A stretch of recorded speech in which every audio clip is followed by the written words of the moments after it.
La famille Lubaya a organisé une messe d'action de grâce ce mardi 1er mai à la cathédrale Notre-Dame du Congo de la Gombe, en mémoire de leur père, André-Guillaume Lubaya Ntalaja, décédé il y a 50 ans jour pour jour.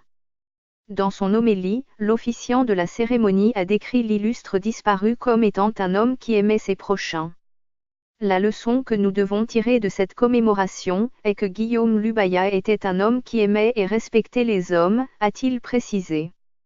Prenant la parole pour le compte de la famille, Claudel Lubaya a salué cet héros, qu'était son père.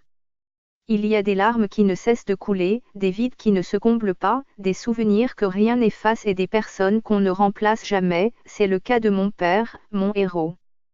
André-Guillaume Lubaya, dont la famille célèbre ce jour avec fierté, le cinquantenaire de sa tragique disparition, mieux, de son sacrifice pour son pays, a-t-il indiqué.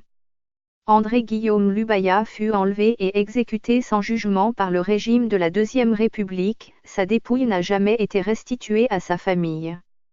Et en dépit de toutes ces réalités, Claudel Lubaya dit avoir, lui et sa famille, pardonné toutes les personnes impliquées dans cette tragédie.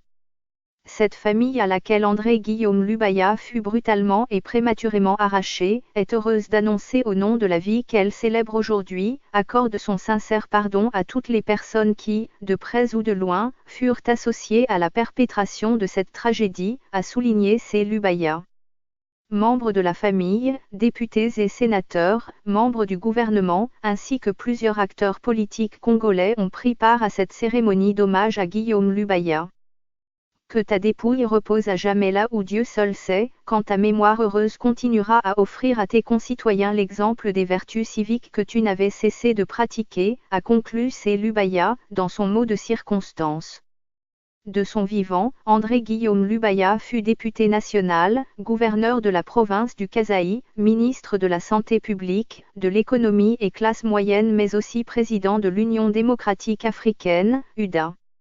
C'est entre la nuit du 1er au 2 mai 1968 qu'il a été exécuté au camp Tchatchi, en même temps que 2 de ses cousins et 2 de ses camarades. Ce fichier audio a été créé par Panopreté Basic, vous pouvez le télécharger sur www.panopreter.com.